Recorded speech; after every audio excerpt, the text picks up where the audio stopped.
Well, after receiving all the generous donations, the Holsworth family promised that there would be a public memorial that Alan's fans could attend.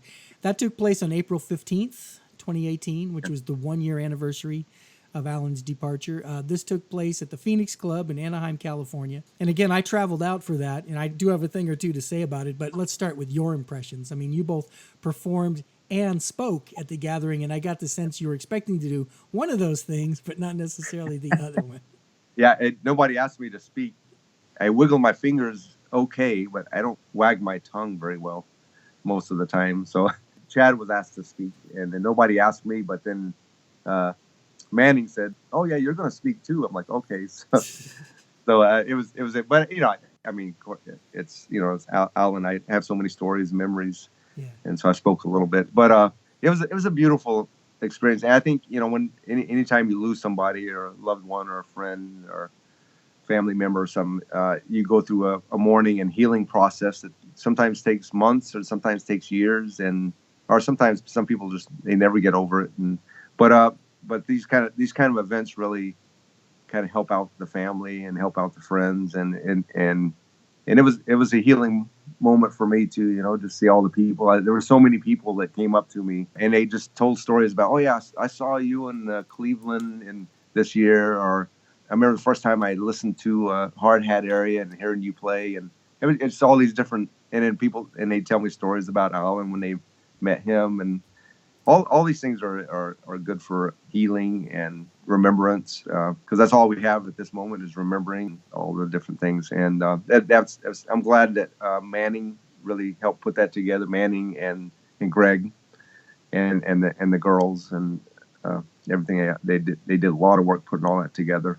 And then then we had the little concert the day before, which was cool. And Tony Newton came in and sat in on Fred and Red Alert. That was really cool. He's like a rock and roller, man. I was trying to imagine what it must have been like in that band with Tony Williams and his, it's kind of his rock and roll days. Right. And then Tony Newton just like cranking on the bass. And I didn't get to see that band, but I got a little taste of it because he plugged in and he went over to the amp and he just turned everything up. Right. And then he just started going. I'm like, wow, that must have been just. And of course, Alan, he was definitely kind of a rocker back then. I mean, that was his thing, and that must have just been like an amazing experience to hear that band. I wish I had heard it, but anyway, that was kind of cool, and got to play with the other bandmates that I didn't play with before, Anthony and Ernest and Joel, right? Those guys. So that was a cool experience. We need to speak about the performance that you gave with Sophia. Yeah, a few months ago, Manning said that Chad's daughter would sing that song. We did it at the Baked Potato. So Manny asked if me and Sophia could do a duet version of it at the end of the whole event, So I said, oh, definitely, and then Sophia said she could do it. And so that turned out to be a beautiful thing. So we just kind of rehearsed it a little bit, and I tried to figure out like a piano arrangement of it. We're talking about the composition Against the Clock, which her mother had actually performed on Alan's album and written the lyrics. I mean, I was at the Baked Potato when you did the full band version of it. And, right. And I understand Manning's vision because with just a keyboard accompaniment and her voice, you could do a version of it. And I mean, it was, for a lot of people, it was a big highlight of that event. I mean, it's making the rounds on, the clip of it is making the rounds. And for me, I had heard it done at Baked Potato, and then I had heard you guys rehearsing because I was there when you guys were rehearsing. So I knew a little bit more about it. But yeah, it was a sweet little note and very appropriate note to close that out with. The way that came about was when we were planning that thing at the Baked Potato, and I knew Chad was going to play and Jimmy Johnson was going to play. And I don't know so it's sort of my idea. I'm not taking credit for anything, but it was sort of my idea because I was sitting at my table and I was going through charts and I was just listening to some of Alan's music. And I know Chad's wife had passed away like a year or two before. And I knew that she sang on that tune, and we were kind of I was going through some songs and listening, and that tune came up on my playlist. For the past year, actually, I got to meet Sophia because she came to Boston to look at Berkeley. She's thinking about going to Berkeley. And Chad had sent me some like things she's done in high school. She's an amazing singer. Yeah. So I was listening to her mother sing on that track, and then I just had this idea. I'm like, what if we could do this tune, you know? And I thought, so I transcribed the chords and I transcribed the song and made a little chart of it. And then I contacted Chad and I said, do you think Sophia would like join us and we could do the song? Because I knew that he knew it. Chad actually recorded with Alan, even though Vinny wound up on the track. Yeah. And then I knew Jimmy knew it. I'm like, we could just do it as a trio, and then Sophia could sing it. What do you think? So Chad said he really liked that idea, but he didn't know if Sophia knew the tune or not. So he said, let me check with Sophia and see if she knows the song or he's even heard it, you know. Wow. And he contacted me just a little bit later, and he goes, why? I didn't know this, but Sophia told me she's had that on her iPhone and has been listening to that for years, and she knew it. Wow. And so he said, let's do it, you know. And the amazing things, we had no rehearsal with her at all, just that sound check that you're talking about. Mm-hmm. And we got it in together, and me and Chad and Jimmy ran through the tune. And then she did like one time through the sound check, and then she nailed it like perfectly. Yeah. It was amazing. And then we did it for that one set there. And I mean, I was in tears when we were playing it, and she came in singing, and people in the baked potato. Everybody was in tears. It was just a special way. And Chad was very proud, you know, because it was his wife that wrote the lyrics and sang on the original track. And then now here's his daughter up on stage singing it so beautifully. And so I think that's what kind of spurred Manning into like, let's do that again as a duo for the memorial. And it worked out good. And the same thing, we just ran through it once. Yeah, and she nailed it. She's really amazing. Yeah, so. She has a bright future. She's very talented and very, you know, for a person so young, she's very sort of self-possessed and confident, you know, doesn't mind singing in front of people and, you know, knows what she's doing. And it's interesting because I know Manning was at the gigs that you played when Alan was alive. And, of course, he was there the other day, but he wasn't at the baked potato ones. And so for him to have picked up on that idea, it's just probably based on seeing Greg's video of it. Greg did a video, and I think that touched a lot of people. That whole story of how that came together, and Chad's wife, and then his daughter singing it, and being on Alan's, the whole connection is it's one of those beautiful, sad but beautiful moments, you know, and very touching. And again, healing. You know, it's about the people that are still alive. We have to heal from all this pain, and it's a part of healing. So. I hadn't planned to do this because it's just a video capture, but let's go ahead and listen to that. A dream of sleep possesses you. A dream of flying like the wind against the clock. You see the species as a hero, life's dark treasures unlocked.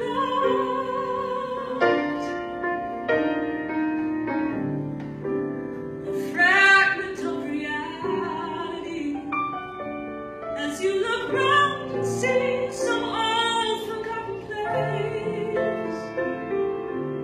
The clock is ticking and the sound is yours. You'll be free, sweeter than love, feeling our senses remain.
let everybody know that you can see the performance too if you go to the Unreal Alan Holdsworth group. Just go to YouTube and search for it. I don't know what the keywords would be: Against the Clock, Phoenix Club, Alan Holdsworth Memorial, but you can find the video if you also want to see it. And, Steve, you mentioned the concert the night before.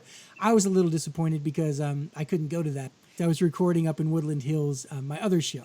But I'm glad you had mentioned it. Now, was Marie Takahashi the person who arranged all that? Yeah, she kind of put that all together. Originally, Virgil was going to play, and then he wanted having to do this other drum festival or something. But she got involved and really put the whole thing together and got the venue and got all us musicians talking to each other, which is sometimes a difficult task. And she did a great job of pulling us all together. And with no rehearsal, basically, we just we put that thing together and everybody played. And it wasn't perfect, but like I told Louise, I said it wasn't perfect, but it was kind of like the way it always was, because we never played perfect on any of our tours, because I think we were always trying to go to the edge. And with the exception of a section of Chad, I can't think of one time where Chad ever made even the slightest mistake.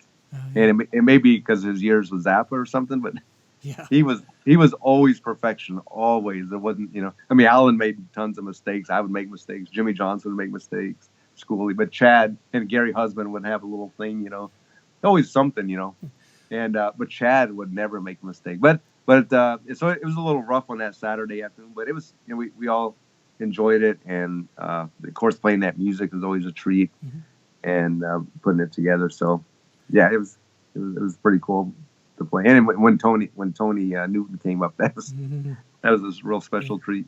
Everybody was talking about that. And then Marie also helped arrange the tribute concerts in New York and Baked Potato, right? I also make sure to give her props. Oh definitely. Yeah, she did an amazing job, and she came to Australia with us too. So yeah. Well, certainly a great event, and I'm glad I went. And it's nice to be in a big group of Holdsworth fans. And speaking of Holdsworth fans, I'd imagine that most of the ones who are listening right now they're familiar with all the tracks I mentioned earlier, which you contributed to Alan's solo canon. But they might not have heard his contribution to your solo work. 1997, you released an excellent album called From Your Heart and Your Soul. I was listening to that album in preparation for this. I got to track 8. I was like, oh, yeah, I know who this is. yeah. What can you tell us about recording Ring It Out? Oh, yeah. So, so I just left Alan's band, and so I'm off on my own, and I put together my studio so I could record my first. My goal was to have at least one of my own CDs out before I was 40 years old, So that was, and I met the goal. I think I was 39 and a half or something, and then the CD came out. So I made my goal. But anyway, so one thing I wanted to do something completely different on this record than people knew me for. So there's a lot of acoustic piano on the record. There's some of my McCoy Tyner influences, some of my Keith Jarrett influences type things, different things. And I did a solo version of Funnels on this record, and also I did a version of my tune Dodgy Boat, which came out very beautifully on the piano. So I couldn't call it Dodgy Boat, which means strange face, by the way. And so I called it Bella Fascia, which means beautiful face. Nice. There's the whole story behind that, but I won't get into that. But anyway, one thing I wanted to do for this first record is have one composition to kind of show what I was doing the last 10 years, and playing with Alan. So I had this tune I wrote, and I called it Ring It Out. And, like a rag, just right. You ring. And you can tell it's got a lot of energy like that. And so I asked Chad to play on it, and so I sent him the track, and he played drums. And then I asked Schooley to play on it. So Schooley was in New York, so I sent him the track with me and Chad, and Schooley played his bass part on it. And I asked Alan if he would contribute to it, but it took him a long time. So I actually had 2 other people play on that track, and they played great, but they struggled through a few changes here and there. And then I didn't know what I was going to do at the end, but then finally Alan called me up out of the blue, and he goes, hey man, I finished your track, man. I finished it. And so I said, oh great. And then he sent me the track to that, and oh my God, I still have it. It's just, he just sent me, it was on ADATs, and then he just sent me the the thing. I plugged it in. There was no music. There was no backing track. It was just him playing. And oh my God, talk about perfection. Yeah. Every line, every note, just by itself, soloed up, and with his delays and reverbs, and it was just so. I was just like amazed, how he just flowed through all those changes. Amazing. And and so I told him, I said, man, I won't have to redo my solo. He goes, no, leave that way. I like that solo, man. Leave it on. So I left that solo I had already done, So that was a special thing for me. It's my first solo CD, and to have that, to capture the, sort of my past 10 years in that one tune was playing with Schoolie and Chad, and then having Alan actually participate on it was a cool thing. So definitely. Well, the rest of the album is also great, and we're going to hear something from it a little later. But I did want to play that track because it's a pretty amazing performance. Yeah. So, I thought it came out okay. It's kind of fun. And came out Alan, okay. I mean, Alan just played spectacular on it, of course. It's great that he got that to you before you had to release the album with someone else, and then go, oh my God, I missed Alan by 3 days. Oh. Yeah, well, I mean, Alan was never known for being punctual on releasing things, as most of his fans know. But true enough. So it was touch and go, and then he finally did it, and he sent it out. It was just, I mean, I would have waited for however long it took, for that. But it was a special moment for me, just having, that was the last band that I played with Schoolie and Chad and Alan and myself. So that I just wanted to kind of encapsulate that into the one thing. I'm glad you had that thought, and I'm glad that they were all able to, from their various geographical locations, come together, because it sounds tight. Well, let's go ahead and listen to that from his 1997 album From Your Heart and Your Soul. Here are 5 minutes of musical magic from Steve, Alan, Chad, and Schoolie. Let's all ring it out.